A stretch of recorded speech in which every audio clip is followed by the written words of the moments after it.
Anyway, this okay. Hi mum and hi mum and dad. This is thought we'd give you a bit of a video blog. So this is the peas in the garden, and so just walking around, and we can see that we've got some rosellas. They're actually looking pretty good. They could turn into like black currant jam, and there's a few chilies that we're just growing. This bit of the garden was a bit of a fail. So I got a thing called bean strike. It's a bug that I now know how to defeat, so it won't happen again. Bok choy, we've been eating that, so that's actually all good. And I've let this stuff go to seed so I can get some seeds off it. It's just a rocket and other lettucey stuff. And there was some radishes, one of which I'm letting go to seed, so this garden bed's about to get turned over. Then across here, this is the this garden bed, and you can see it's looking pretty good. That is the corn, black Russian tomatoes, and somewhere in there you will see that somewhere, though no, you can't see them actually. In there is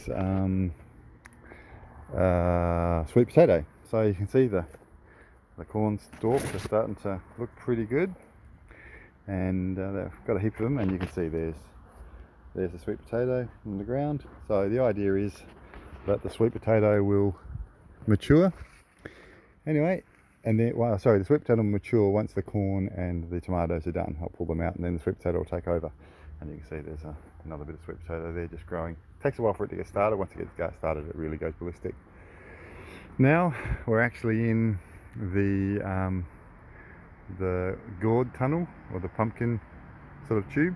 So you can see we've got pumpkins now starting to hang down from there, and there's one up above, and one there, pretty big pumpkins, one there, and then there, and that one got caught. I made a blunder there, but you can see there's another one hanging down over there, and over there, and a few others. I can't come back.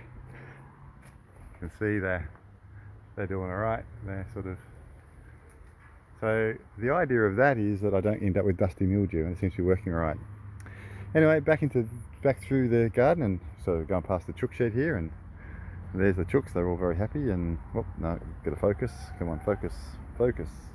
There, the chooks are all happy, and they're coming over to say good day because I think they're getting fed. Oh, and there's Caruso because he's just always there.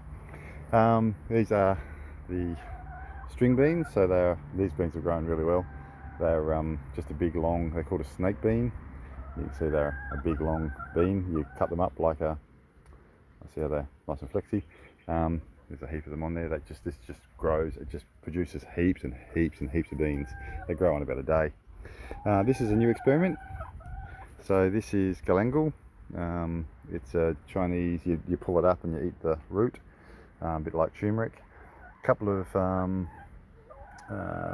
pineapples, and then here is the some capsicums and my zucchinis, and over in the back there you can see there's some basil and some parsley which I've just planted. And in here we've got you can see we've got the yellow beans. They're growing really well. They're obviously getting towards the end. We've had a few feeds off these now. No, heaps of them actually. There's my eggplants. I didn't realise eggplants actually lasted multi-years. I've been pulling them out after the first year, and I shouldn't have been. Anyway, live and learn. And silver beet is growing there, growing really well. And it's actually been, I think it's growing really well because this is this natural sort of dappled shade that it gives. So it's been working really well. So back past the chooks and into the tunnel, and then down the next aisle, and you can see there's some of my asparagus that's coming through, and you might not be able to see on the video, but there's some more asparagus there, some rotten old bloody fungus which I'll pull out later. And you can see even these little, this is not ideal because they're getting shaded by the pumpkins, but these are still doing okay as corns. You see the ones over there that I put up for shade, they're doing better because they're out in the open. Here's all my beetroots, and they're just about ready to be harvested. They've got some good sized heads under them, so that's looking pretty good. And you can see the compost bins are all ready for, once we pull it all out, for the next year's lot of compost. And then back into the next lot, and you can see there's all our peas and some more tomatoes, which I haven't, these are also Black Russians, so I haven't staked them or anything, I'm just letting them go, see what happens. And it's more of the corn, and I'm being buzzed by a bee. So then back out here, and then into the dragon fruit. We finally worked out how to grow dragon fruits. So dragon fruits actually do better on this sort of trellis. So we're growing, that's actually a purple one, and these ones are both red ones, so they should be coming up.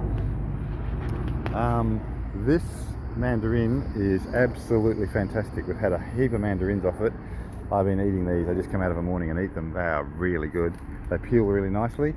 That's an imperial mandarin which we just planted, and some more pawpaws. In actual fact, I didn't show you the pawpaw tree behind the garden. So you'll see the pawpaw tree back there. It's the tallest thing aside from the mangoes, and that's got about 10 pawpaws on it. And that's Valencia orange, which is doing all right. I chopped out there was a finger lime here, which is a prickly bugger. I chopped that one out. And here we have some massive mandarins that are really, really good. Like you can see from the size of my hand how big they are. They're really good.